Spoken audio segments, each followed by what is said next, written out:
Today we're going to be doing the first shots of the Sig Sauer P365 380, and that's coming up next here on Jesse B Outdoors.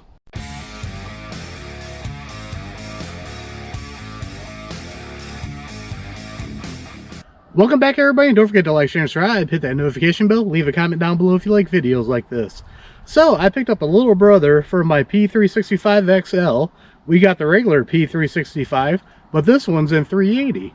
Now you guys might ask, Jesse, why did you get one in 380 when it's the same size as a 9mm? Well, I might use this for a backup gun, but also I have a lot of friends that come over during the summer and shoot out here, and a lot of them are ladies. And sometimes the 9mm could be a little bit too much for them. And from what I've seen, besides the Smith & Wesson EZ and the new Ruger Light Rack, this gun, everybody says that it don't have a lot of recoil to it, so it's not as snappy and it's easy to work. Also, my wife carries a Burst of Thunder 380, and I'm hoping she shoots this and likes this, and maybe we'll start carrying this compared to her Burst of Thunder 380. And the other great thing about this is, if she does, I already got holsters for it, because even though my XL is a little bit longer, this fits in all the holsters I have for it. So let's load up our first mag and shoot it and try it out. Now before we get started, some of you guys might have noticed there's an actual pick rail on this one. This is actually an adapter from Recover. I picked this up off of Amazon because I wanted to be able to put my brass catcher on this. So we're going to test this out also, and I'm going to have a future video on this. This goes from all the Sig P365s. It'll snap onto the Sig rail and then give you a pick rail that's 3 slots for you guys to mount optics and whatnot too. I'm using it for a brass catcher. Now the first magazine we're going to try out in this is going to be the flush fit one, 10 round magazine on this. And I did have to dig through my 380 ammo stash, and I did find about 20 rounds of Remington UMC. So that's what we're going to shoot here first. Let's try this Remington out and see how that works. Right now I'm just going to shoot at the big silhouette target down there just to see if I can find my aim on it. So let's get started.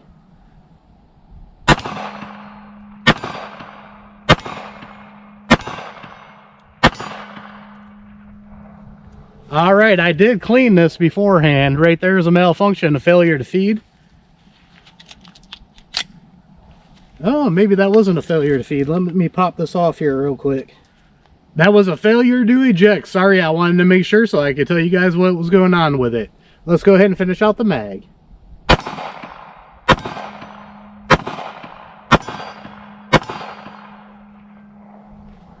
Got another one here. That is a stovepipe. I'm going to lock it back here. Get it to fall in the brass catcher. What I'm going to do is I'm going to move that brass catcher back a little bit so it's not going over it. Just to throw that out to make sure that ain't happening. Also, I'll check the replay on it when I edit this video to make sure that it didn't bounce out of the brass catcher back into there.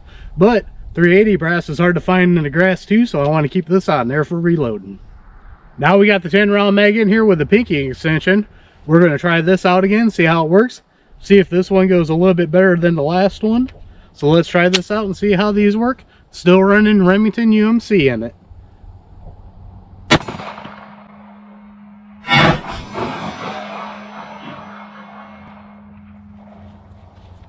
Another stovepipe there. Not happy right now. Mostly considering I wanted this for a carry gun. And I had another round pop out. So let me get that out of there and get reset back up again. Alright, I got that cleared out. I'll tell you guys right now, I'm not too happy. My P365 XL has ran flawless with almost 1,000 rounds through it right now. Not too happy about this.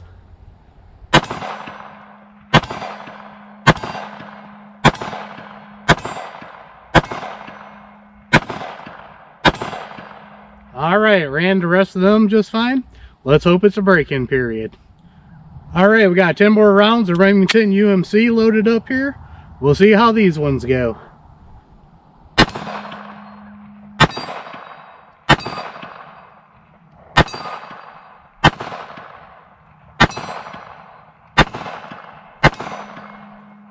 Funny, I could take that small plate with this. I will give it credit for that. Alright, that magazine went fine. That makes me feel a little bit better. Now this magazine, we're back to the extended pinky one. This one does feel better on it. Now the first 5 rounds is going to be Remington UMC, and that's the last I have of my factory ammo. And below that I got 5 hollow points. They're a COP round that I bought years ago. I bought it back when Obama was president just because it was all I could find. And what those is are a solid copper hollow point. And then after this, we'll put 2 megs of hollow points through it. Or no, we got 1 more mag of hollow points to put through it to check those out. So let's see how these work.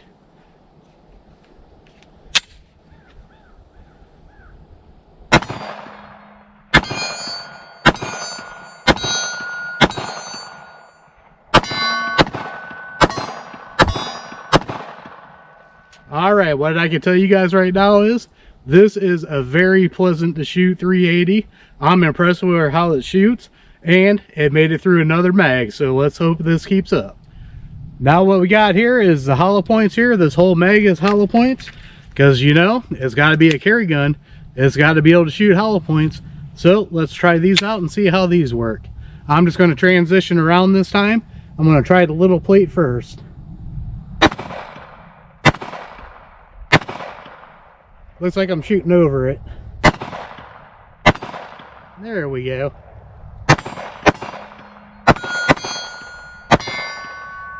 Alright, fed the hollow points just fine. So now I'm out of factory rounds here. I do got 20 more, but that's going to be later in the video for you guys to check those out, and it's going to be something good. What we got here is some of my reloads, and what these are is a Frontier TMJ bullet. They're 100 grain, and I got them loaded up with bullseye. Not going to tell you what the recipe is on these because I did not test these. I just went middle of the road because usually that works for me. Loaded some up because I wanted to shoot this gun. So let's try these out.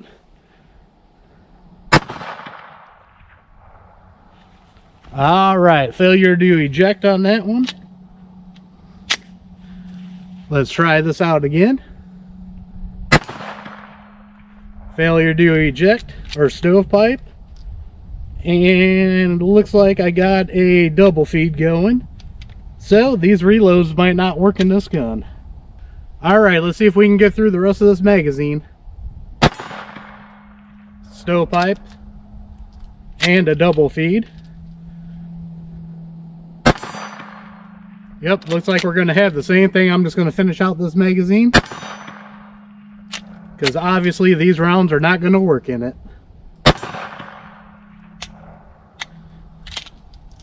Alright, that was the end of that. Let's move on to a different ammo.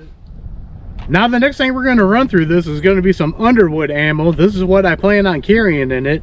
What these are a 168 grain Xtreme Defender bullets. And these are supposed to be going 1,300 feet per second. Now if it don't run on these, nothing will run that gun. But I'm not going to run the whole box through it since we had some malfunctions. And I'm not going to blame my reloads because like I said, those were untested. But I do want to run 1 meg of this through them just to see what happens. So let's load them up. Alright, in case you guys have never seen an Xtreme Defender, that's what it looks like there.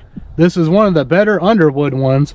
And the reason why I went with this for carry ammo is because hollow points, when you get low feet per second like 380 and 45 ACP, a lot of times hollow points just clog up and they turn into a ball round. So I've watched a bunch of videos on 380 and 45 ACP Xtreme Defenders, and that's what I decided to go with for my carry ammo. So we're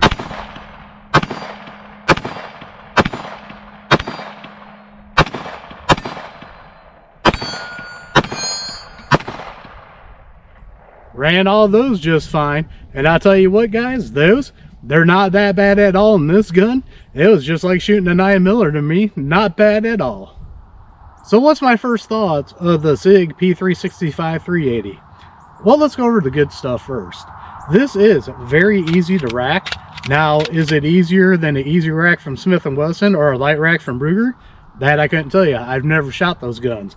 But I can tell you out of the 380s I have shot, which was a Ruger LCP, and then my wife's Burst of Thunder 380. The Burst of Thunder isn't bad, but this is way better than the LCP for rack and back, very light to shoot.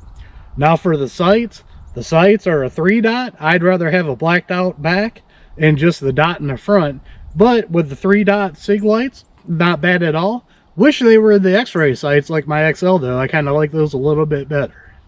Now for this being a small gun, it is not snappy at all. A lot of small 380s are snappy, This thing was almost like shooting a 22, and that is great for women or somebody who has weak hands or kids that are shooting. This is a great gun. I can get 2 fingers on it pretty good right there. You can see with a pinky extension it feels a lot better, but I have no issues at all shooting this with just 2 finger grip on it because it's so light shooting, and that makes it a pleasure to shoot. Now the texture on this is just like my Sig P365 XL. It's not real aggressive, so when you're carrying it, it's not going to tear your skin or your clothes up, but it's just aggressive enough for you to get a nice good firm grip on it, and I really like that about it. The cocking serrations on it, they're perfect to grab a hold of front and back on it because it's got front and rear cocking serrations. Really easy to grab those and pull this back. Really like that option on it. Now I'm not a red dot guy, but this is nice that it does come with an optics cut on here for you guys to put a red dot on it if you want to. Like I said, I haven't really gotten to red dots yet, but it's nice to have that option on it. Now the trigger, like we went over inside on the trigger, you do pull it back here, and then you got a little bit of creep, and then pow, it goes off. It is a crisp snap, but when you do it, you do feel a wall, creep, and then a snap. When you're shooting it, you don't notice it. And the reset on it right here, we'll show you guys. Bam, right there. Pull the trigger again. Reset, just like I showed at the table. That reset, I like it. It's not like short, but it's perfect to get back on target. Now for loading the magazines here, I could tell you guys, I could get it to 7 rounds before I had to use my Lula to load these up. Now I do have a muscle disease, so I don't have the hand strength like a lot of people do, but after the 7th round, I had to use my Lula to get it to the 10, just so you guys know that. Now let's go over the downside. First 2 magazines, we had, what, 3 failures on it? That's not good. My P365 XL, when I had that gun, I have fired almost 1,000 rounds through that now. Factory reloads, hollow points, it doesn't matter. And I didn't have one issue with it. So I'm kind of let down with the factory ammo not working in it. Now on the defense of the gun, that Remington ammo I did buy back in the Obama era. So that is some pretty old ammo. I don't know if that has anything to do with it or not. Now when we put the Cop hollow points in it, that's an off-brand. I never really heard of them. But that ran a full meg of those just fine. And then I had a half meg of Remington and a half meg of those hollow points, and it ran those just fine. So maybe it just needs like a little spicier ammo in it. And then as you guys saw, I only put 1 meg of the Underwood in it, which is what I was going to carry in this. And that fired just fine with the Underwood. That could be because it's a lot higher pressure. It's got a little bit more power to it to help cycle it and everything. So maybe that made a difference on it. But as always, we're going to put some more rounds through this. I'm going to go back to the reloading bench, and I'm going to reload some hot loads for this that might be a little bit more potent than the Remington, and we'll come back and see how they run. So all in all, for the first shots on this, like I said, kind of disappointed in it, but I'm going to try to make it run a little bit better with some reloads and see how that works out. But the main thing is the hollow points and the Extreme Defenders did run flawless through it. Just had some hiccup with range ammo. I'm not going to put my reloads against this because, like I said, those were untested. So more than likely I need to bump those up a little bit with those two to run in this. So we'll see on the next video when we get this out. I'll make some hot reloads and we'll run those through it. Also, don't forget to check the links out down below. I got Axle hearing protection, Gators eyewear. This is my favorite safety pro to wear. I got links down there for you guys with discount codes. Also, I've got some holster companies I like dealing with down there and some other companies. Some of them are affiliate links and some got discount codes to help you guys out. So as always, don't forget to like, share, subscribe, hit that notification bell, leave a comment down below if you like videos like this. We are One Nation Under God, and I'll see you all on the next one.